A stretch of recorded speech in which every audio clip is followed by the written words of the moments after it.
Hola amigos, bienvenidos a tu canal Editronics. Hoy desde una zona cafetera de mi Colombia, exactamente desde mi pueblo, estoy grabando este podcast donde quiero hablar acerca del diseño electrónico. Pronto estaremos hablando con profesionales del tema. Pero ¿cuál ha sido mi perspectiva relacionado al diseño electrónico? ¿Qué se necesita? ¿Cuáles son las pautas necesarias para lograrlo? Realmente en mi canal hemos hecho diseño electrónico y por último estaremos hablando acerca de si Arduino hoy con los conocimientos que voy adquiriendo hasta la fecha sirve para la industria o no sirve. Así que quédate hasta el final escuchando esta apreciación de este ingeniero Edison Viveros. Nos vemos. Bueno, comencemos con este tema que realmente ya lo he venido tocando como dice el dicho, con pañitos de agua tibia. Voy a resumir un poquito lo que yo he hecho en el canal. He hecho una serie de videos relacionados a manejo de software como Eagle, KiCad, 0 videos de Altium, pero estoy grabando una serie de tutoriales relacionados al tema. Pero todo lo que yo he realizado, ¿se considera diseño electrónico? Bueno, si lo comparo a lo que he ido aprendiendo en los últimos meses, puedo decir que sí, pero en una etapa básica, no con lo que realmente se necesita para que un diseño electrónico sea lo más adecuado, tanto en software, hardware, como en su PCB como tal. Realmente no cumplen los requisitos para poderse considerar como un buen diseño electrónico. Así que hoy quiero como traerles como esa apreciación basado en lo último que he estado aprendiendo, he estado mirando y aprendiendo sobre diseño electrónico, manejo de software especializado como Altium, diseño de PCB avanzado, normas IPC, etc. Entonces, quería traer como esa perspectiva como para orientar a las personas que me siguen, a los profesionales, qué se necesita, cuáles son las pautas. Entonces, resumiré muy corto lo que yo he realizado en el canal. Básicamente he publicado muchísimos videos, estamos hablando de más de 1080 videos, ya voy a llegar a 16 años en YouTube, y lo que yo hacía era coger planos que uno normalmente en la universidad le enseñan, como planos de transistores, de amplificadores operacionales, que básicamente eso ya está dicho por muchos libros y por el fabricante. Entonces tomaba como esos planos que el datasheet te recomienda y que te dice, mira, así se monta. Y tú le puedes hacer análisis muy sencillos para hacer ese tipo de montajes. Cuando uno se dedica, digámoslo así, a diseñar cualquier plano, algún circuito, pues tiene que tener en consideración pues, los cálculos de voltaje, corriente, potencia en la electrónica analógica, electrónica digital, sistemas microcontrolados, sistemas embedidos, entre muchas cosas más.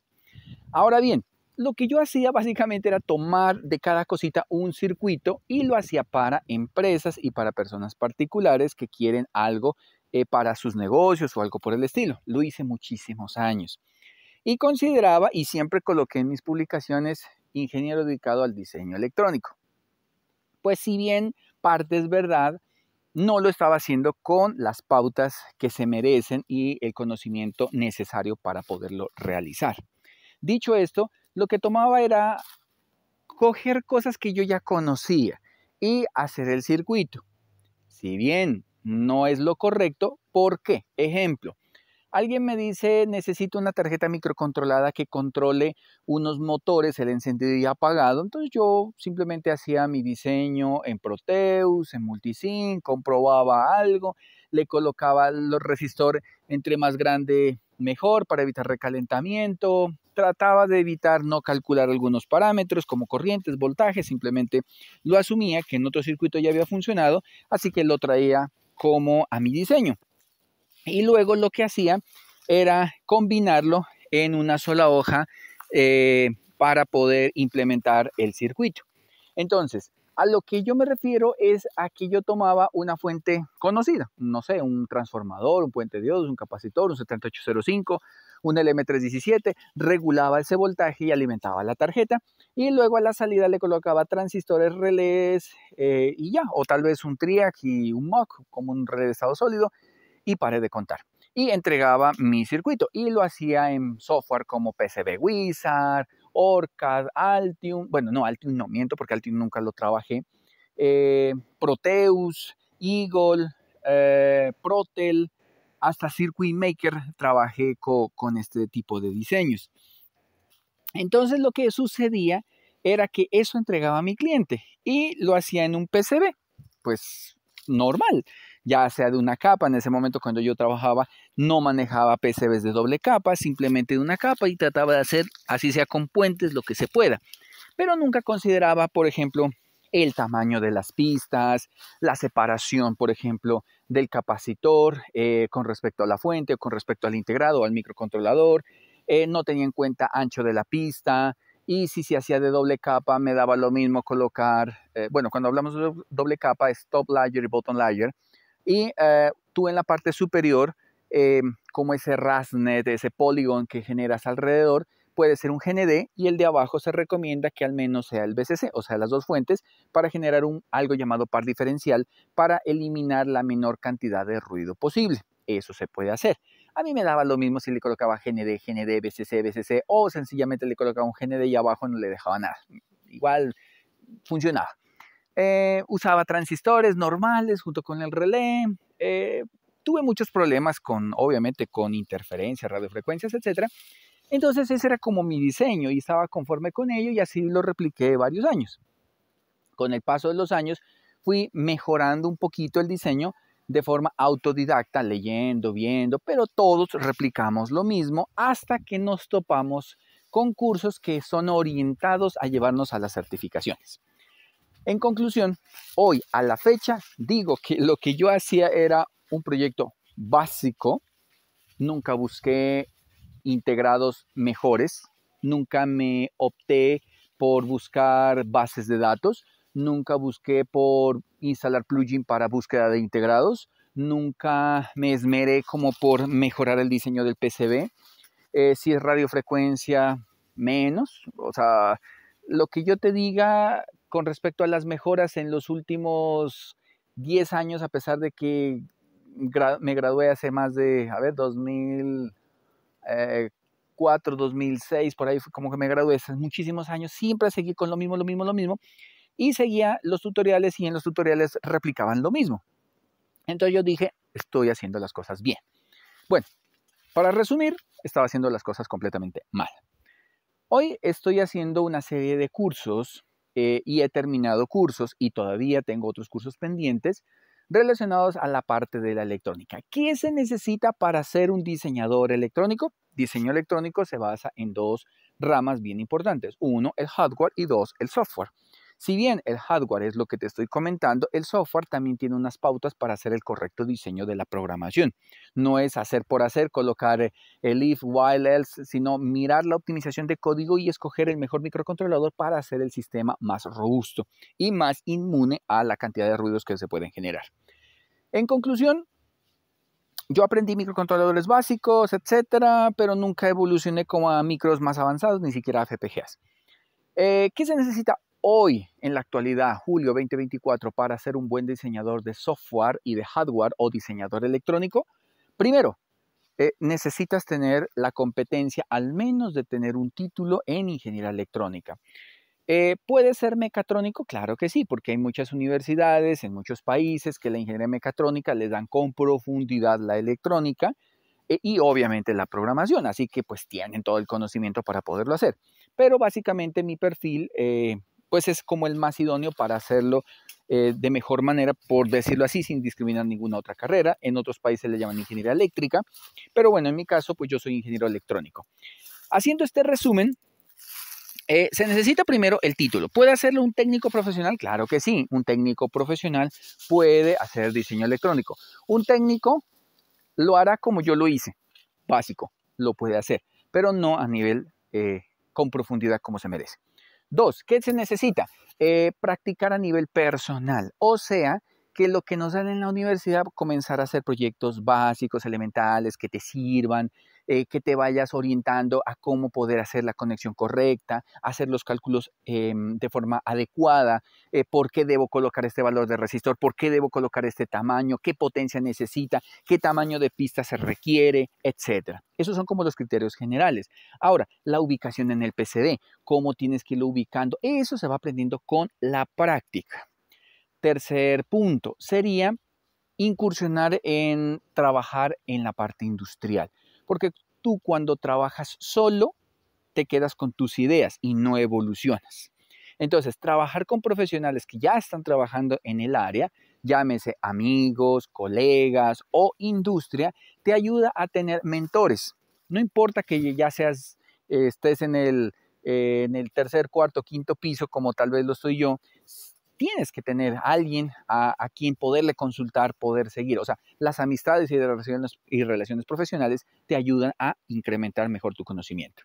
Entonces, si tú eres joven, entonces te recomiendo que de una ingreses a trabajar en empresas relacionadas al diseño, donde vas a aprender muchísimo de ingenieros con experiencia y experticia en el uso de los recursos tecnológicos. Ahora, después de eso, pues te recomiendo que hagas certificaciones, estudiar para certificaciones. ¿Quién las dictan?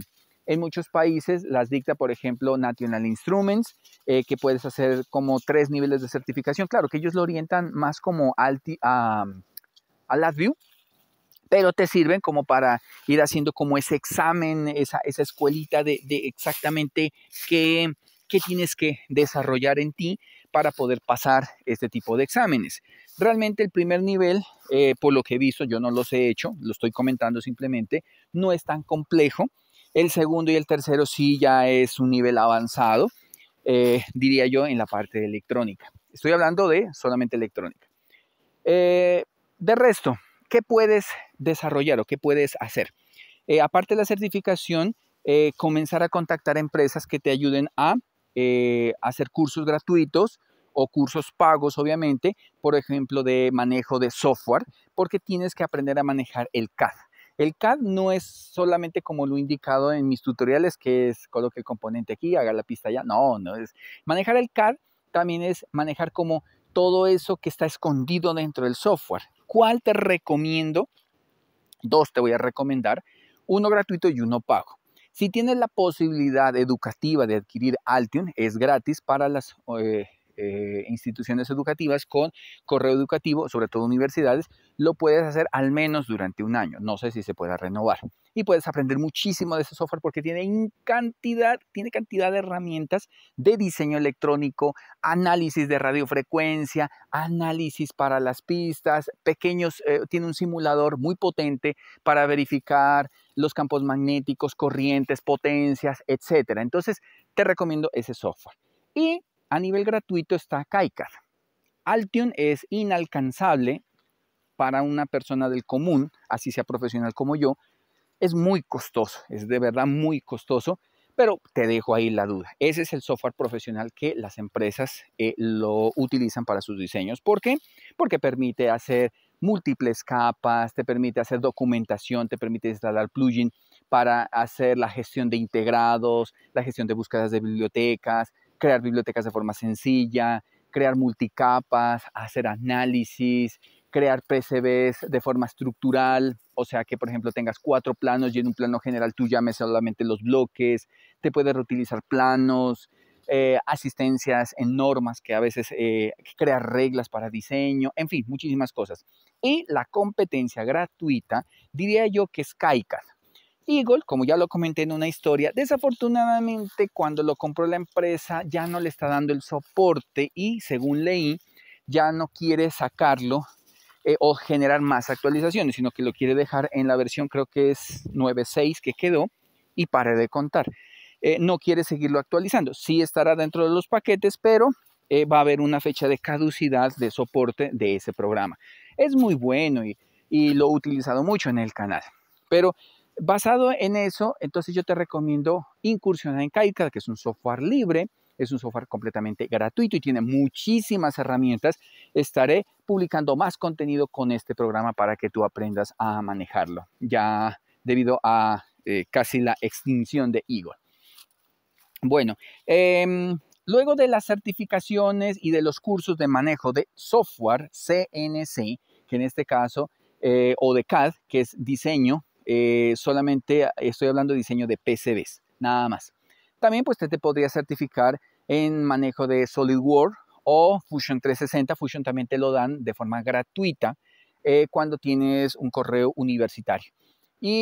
O correo educativo. Por ejemplo, en mi caso, no sé, yo pertenezco a una universidad, entonces, voy a decir un nombre, editronics.edu.co.edu, educativo.co Colombia, entonces pues te dan un correo educativo y con eso puedes manejar este programa que es excelente.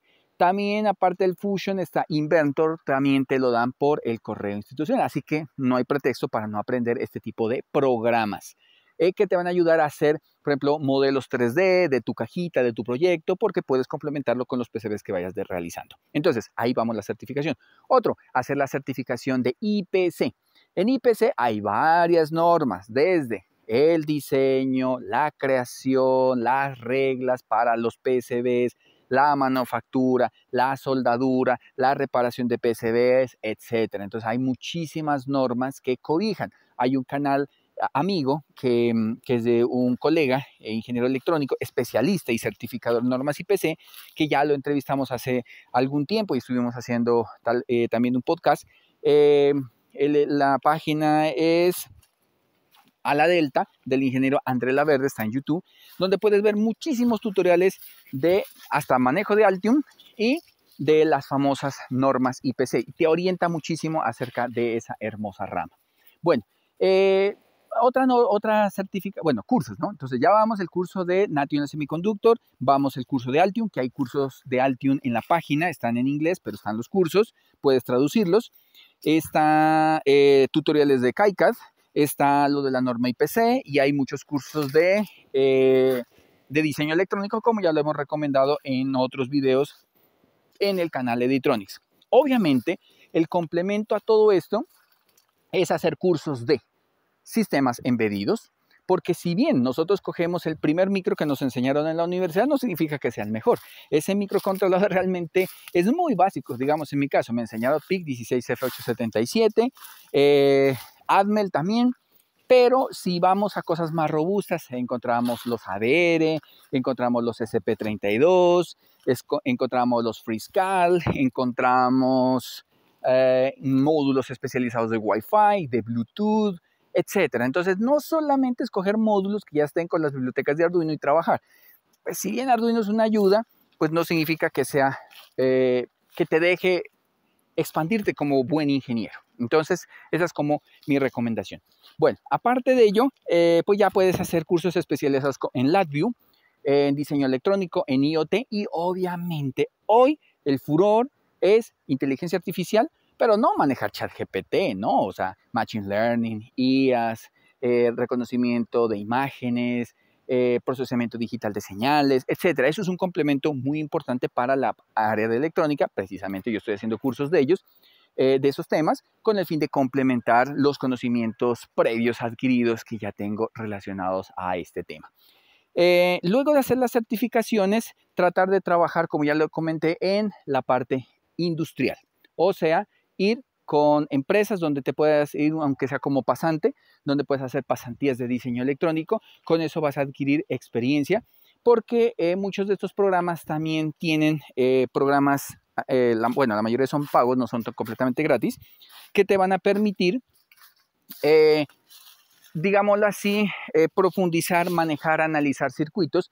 Todo esto requiere muchas materias de diseño y entre ellas necesitas cálculo. O sea, ¿qué necesitas saber? Entonces, para poder hacer este tipo de certificaciones y diseño electrónico, bueno, las materias que necesitas saber, obviamente, es saber matemáticas, saber física, saber electrónica analógica, saber electrónica digital, saber circuitos.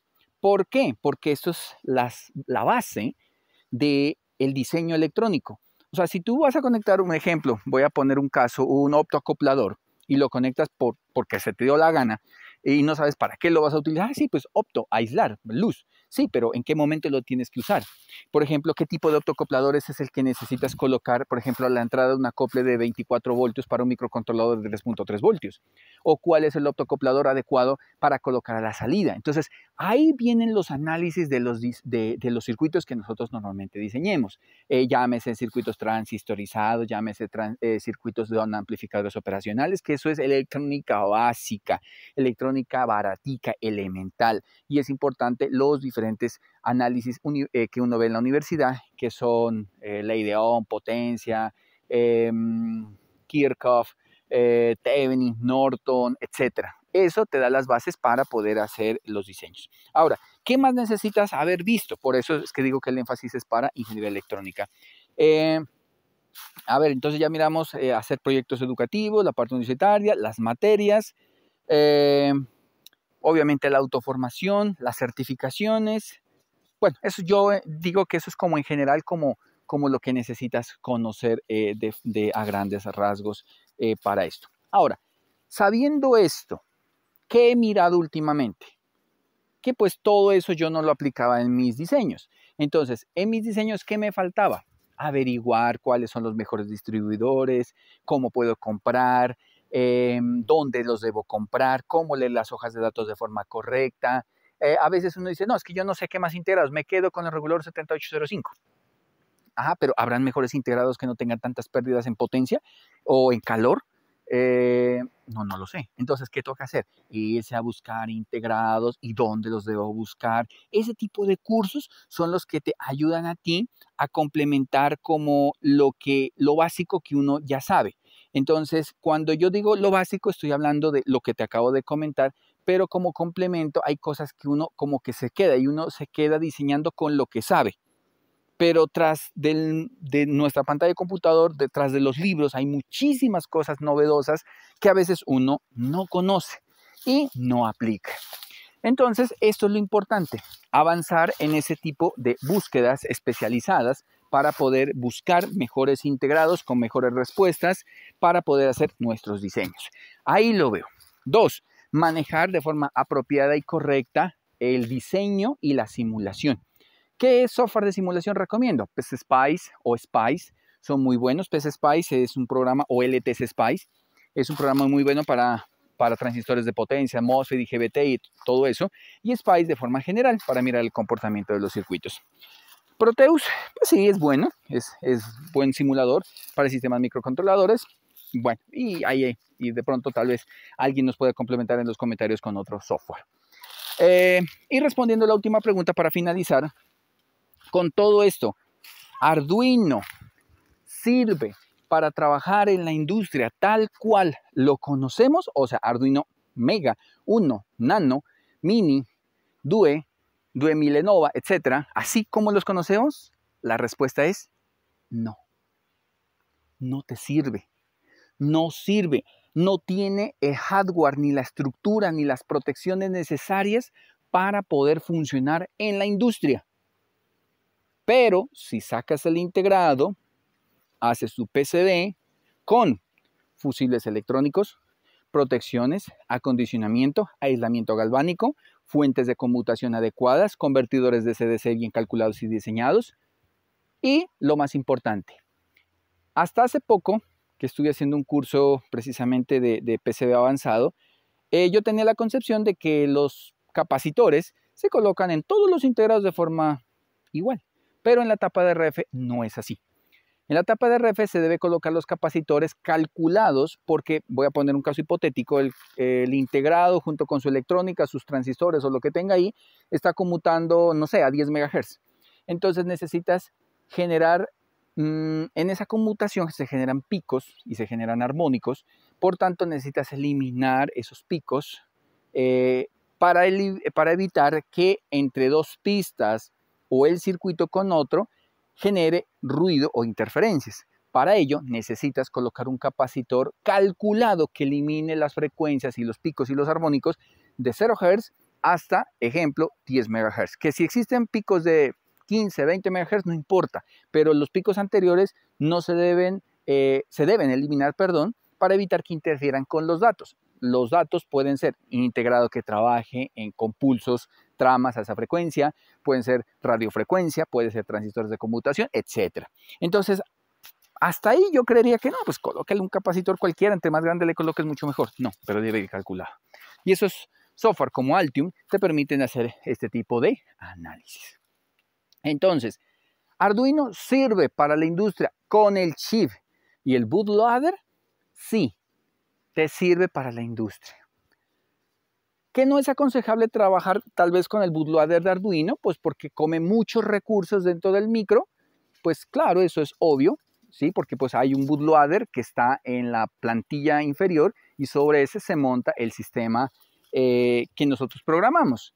Entonces, ¿sería mejor trabajarlo en Atmel puro? Claro que sí, es mejor trabajarlo en Atmel puro que trabajarlo directamente ahí. En resumen, para finalizar, Arduino como tal no me sirve. Tengo que colocarle infinidad de protecciones, interferencia EMI, la parte de diafonía, la parte de fusibles electrónicos, la parte de conmutación en las fuentes, eliminación de ruidos, eliminación de armónicos, diseño de la pista, crear un hardware más robusto que te permita precisamente poder trabajar en la industria, que cumpla los protocolos, que tal vez la tarjeta de acondicionamiento que yo estoy colocando, no sé, tal vez que necesite algún protocolo en especial, un I2C, ¿qué es un protocolo? Un RJ, perdón, RJ no, un Modbus, o cualquier otro protocolo que necesite, pues hacer los diseños pertinentes para el hardware para que funcione. Profe, es que yo he cogido mi Arduino y funciona perfectamente, pero pues no es industrial, es tal vez estás manejando un motorcito por ahí, estás leyendo tal vez una termocupla básica, nada gran cosa, pero cuando yo me refiero a industria, significa que tú serías capaz de colocar tu tarjeta en una empresa, no sé, como la Kia, Honda, Johnson y Johnson, por inventarme solamente algunos nombres, Honda, no sé, un Ferrari, ¿lo colocarías? No. ¿Por qué? Porque no te va a servir, ¿sí? Entonces, así ya es donde voy y con esto ya pues finalizamos esta charla, este podcast.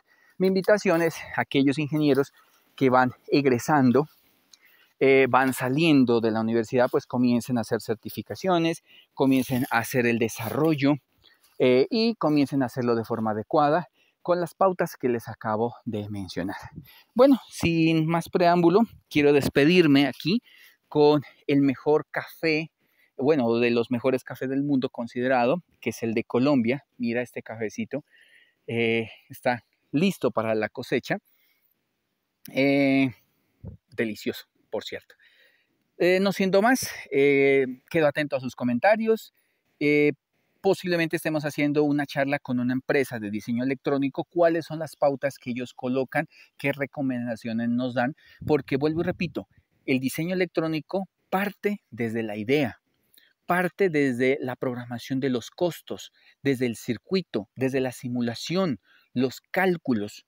Por último, se pasa a la validación en el diseño del PCB y aplicar las normas en el diseño del PCB. Y por último, tener el primer prototipo, el ensamble, la soldadura, porque hasta eso es importante tener en consideración cuando estás fabricando algo. No es solamente soldar por soldar, ni colocar la pieza porque se me antojó en esta esquina colocarla, porque allá va la fuente y aquí va el micro. No, pues también tienes que saber la colocación correcta dentro de un proyecto electrónico. Y ojalá pues les quede como esa invitación a seguir cualificándose, porque realmente después de muchos años pensé que sabía y realmente estoy como en el jardín todavía queriendo aprender. Nunca es tarde, mira, ya estoy básicamente en el cuarto piso y todavía quiero seguir aprendiendo y mejorando mis conocimientos para darles mejor contenido de ustedes y generar mejor desarrollo electrónico y tecnológico en mi país y obviamente para la empresa que lo requiera. Y para finalizar, tanto que se despide, una pregunta, siempre me dicen que si en Latinoamérica hacemos diseño electrónico y que solamente copiamos. Déjenme decirle que sí, y se los voy a demostrar en los siguientes videos. Nos vemos a la próxima. Chao, chao.